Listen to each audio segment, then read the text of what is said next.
안녕하십니까. 새로운 해법, 새로운 행동, 새로운 얼굴 9번철입니다. 원래는 이 시간에 성장해법 제5호에 대해서 말씀드려야 하지만은 최근에 정가의 화두가 된 노동계와 기업계의 현안이 대두가 돼서 성장해법 제6호부터 먼저 말씀드리겠습니다.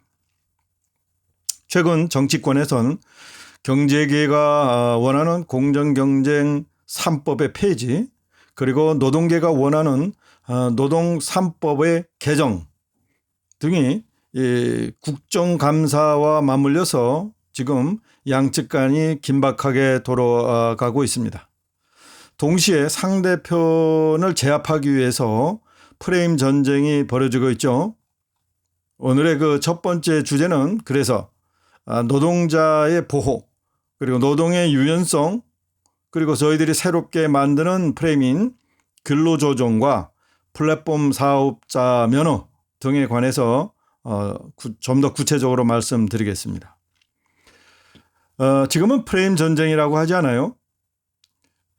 프레임 하면 어떤 상황이나 현상을 귀에 쏙 들어오게 요약해서 하는 말이죠.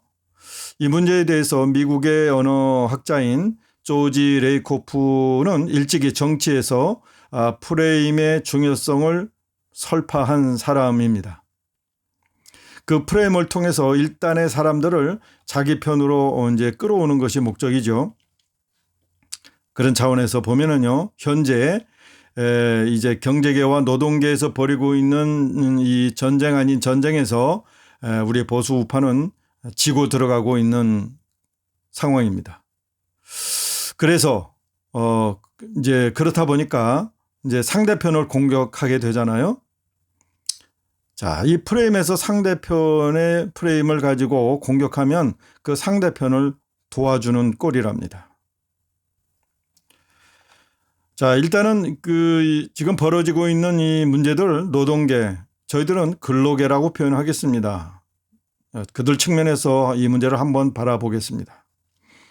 우리 반동자들은요, 노동자의 보호라고 하고요. 우리 보수 우파 쪽에서는 노동의 유연성이라고 합니다. 이 말로 따지자면은 약자들에게 호감이 가는 말은 과연 어느 것이겠습니까? 그야말로 당연히 노동자 보호가 되겠죠. 반대로 얘기하면 노동의 유연성은 강자의 언어로 들립니다. 지금 기업을 지배하고 있는 자들은 기업인입니까? 민노총입니까? 당연히 대기업 측면에서 보면 민노총이 대기업계를 지배하고 있죠.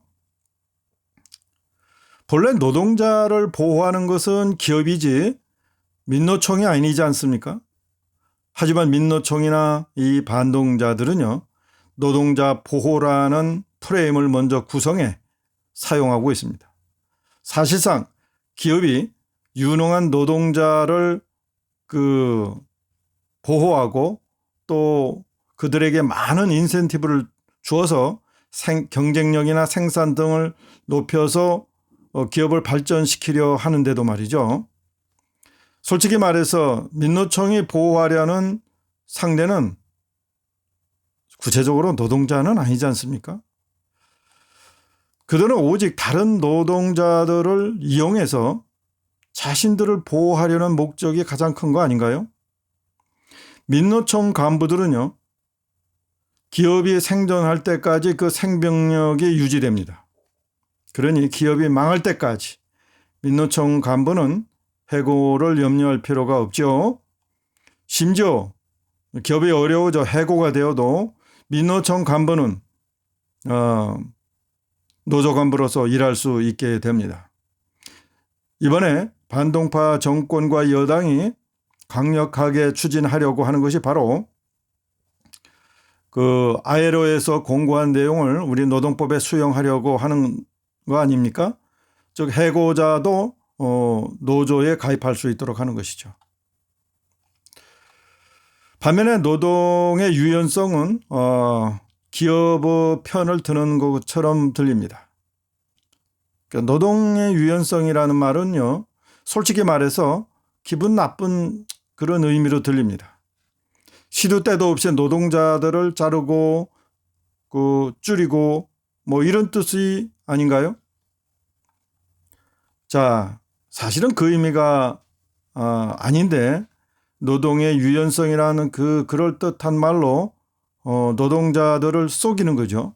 그래서 좀 더 솔직하고 우리가 터놓고 말할 수 있는 프레임으로 근로조정이라고 하는 말을 우리 개혁파는 제시합니다. 기업들은 경영이 힘들게 되면요, 일시적으로 인원을 줄여야 나머지 전부를 살릴 수 있겠죠. 물론 또 다시 기업이 살아나면 해고됐던 또는 조정이 되었던 노동자들이나 근로자들을 다시 우선적으로 채용할 수 있는 기회를 부여하는 거 아니겠습니까? 자, 게다가요, 근로 능력이 좀 떨어지는 근로자들은 다른 곳으로 이동해야만 그 기업도 살고 노동자 또는 근로자 본인도 편하게 되는 거 아닌가요? 자, 이거는요, 노동의 유연성이라는 이런 불투명한 개념이 아니라 근로조정이 더 정확한 표현이 아닐까요? 더욱이 우리 편이 이런 말을 지속적으로 써야 미디어가 그걸 받았을 거 아닙니까? 자, 두 번째는 이제 플랫폼 노동자에 관한 얘기입니다. 최근 반동파들이 이른바 플랫폼 노동자란 듣기 좋은 용어를 만들어서 그들을 보호하겠다고 또 프레임을 구성해서 사용하고 있습니다. 애초에 플랫폼 노동자는 카카오톡이나 우버, 에어비앤비 등 온라인 중개 플랫폼을 통해서 일자리를 구하는 노동자들을 일컫는 말이었는데요. 최근에는 뭐 택배 배달자나 대리운전자 또는 퀵 배달자 등도 포함하는 광범위한 언어로 지금 발전해 있습니다. 그들은 엄격하게 말해서 개인 사업자에 해당하죠. 자, 이 플랫폼 노동자에는 최근에는 가사도우미, 보험관리사, 청소도우미 등도 개별적 계약에 따라서 그 업종도 다양화되고 있습니다. 이 플랫폼 사업의 특징은 개별 사업 허가를 내지 않고 하는 것이 일반적인데 보호라는 측면에서 사각지대에 놓여 있다고도 볼 수도 있습니다. 자, 여기서 보호라는 의미는 사실은 아무런 정말 대책 없이 그냥 정치권이나 이 민노총에서 선점해서 사용하는 것이거든요. 참으로 대단한 사람들이죠. 반면에 그 근로자들은요, 그 의미를 정확하게 알고 있습니다. 보호라는 그 말은 정말 보호한다는 의미가 아니라는 사실을요. 심지어 당사자들은요, 4대 보험을 납부하는 것자 반대하고 있잖아요. 그만큼 수입이 줄기 때문이죠. 그렇다고 반동자들이 그 근로자들을 위해서 할 수 있는 게 지금까지는 아무것도 없습니다. 왜냐하면 진정 그들을 위해서 머리 싸매고 연구하는 자들이 아니지 않습니까? 지금까지 반동자들이 내세우는 플랫폼 노동자들을 보호한다는 그 행위로서 기껏 일회용품을 지급하는 수준 정도에 그치고 있습니다. 솔직히 말씀드려서 가장 큰 그 목적은 반동자들이 그 플랫폼 노동자들을 민노총으로 끌어들여서 민노총의 세력을 키우려고 하는 것이 가장 큰 목적이라고 저희들은 판단합니다. 자, 구체적으로 플랫폼 노동자들을 위해서 해줄 수 있는 것이 무엇인지 고민하지 않고 오히려 자신들의 입속을 채우려 하는 반동자들의 부패 먹이사슬이죠. 이것으로 플랫폼 노동자들을 끌어들여 엮는 겁니다. 자, 그러면 우리의 이제 그 산뜻한 해법이 있어야 되지 않겠습니까? 그래야 저들을 진정으로 보호하고 우리 편으로 끌어들일 수 있으니까요. 자, 그렇다면 일단 플랫폼 노동자라는 말부터 바꿔볼까요? 다시 말해 플랫폼 사업자라고요. 근데 앞서서 플랫폼 사업자라고 하면 개인 사업자 면허를 내야 되는데 저들이 싫어한다고 그랬잖아요. 그것은 저들한테 아무런 이익이 없기 때문이죠. 다시 말해서 저들에게 플랫폼 사업자라 한다면 충분한 이익의 그 기회를 제공하면 저들은 플랫폼 사업자란 말을 과감하게 받아들일 거라 저희들은 봅니다. 자, 저들에게 플랫폼 노동자가 자신들의 자부심이나 또는 가족들에게 어떤 좋은 시각을 줄까요? 아니면 플랫폼 사업자가 더 좋은 그 측면을 저들한테 줄까요? 당연히 플랫폼 사업자가 더 좋은 말로 받아들이는 것은 당연합니다. 자, 그래서 이제부터 플랫폼 사업자라고 합시다. 이제 문제는 기존 플랫폼 사업자들에게 어떻게 하면 기득권을 보장하고 더 많은 수입을 보장할 거냐 하는 문제로 귀결되죠. 어떻게 보면 가장 쉬운 방법이 있습니다. 플랫폼 사업자를 보호하는 가장 좋은 방법은 그들에게 기득권을 인정하는 겁니다. 지금의 개인 택시 사업자처럼요.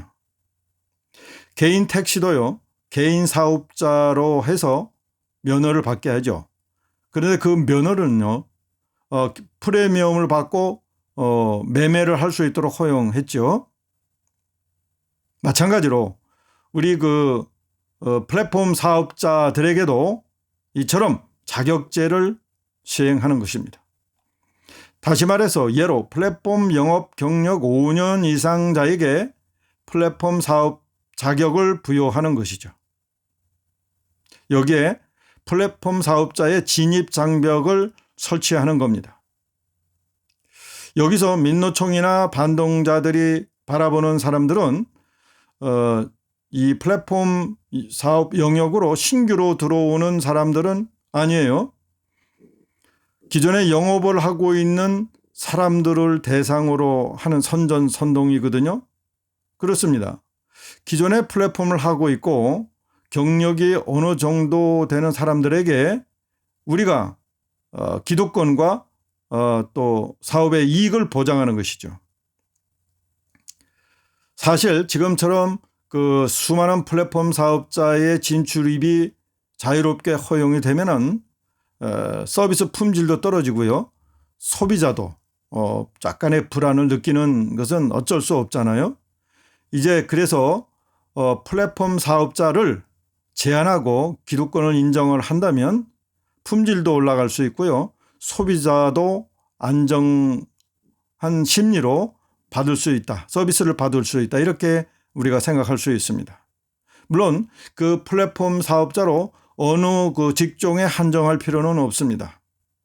우리는 보호는 보호대로 하고 사업자의 부가가치를 높일 수 있는 좀 더 구체적이고 적극적인 해법을 제시해서 저들을 우리 편으로 끌어들이는 노력이 필요할 겁니다. 여러분, 플랫폼 사업자 면허 어떠십니까? 저들에게 큰 이익을 줄 수 있습니다. 그리고 가족을 보호할 수 있습니다. 우리가 목표로 하는 가족 보호, 우리의 솔루션, 우리의 해법으로 해결합시다. 오늘은 여기까지 하겠습니다. 감사합니다.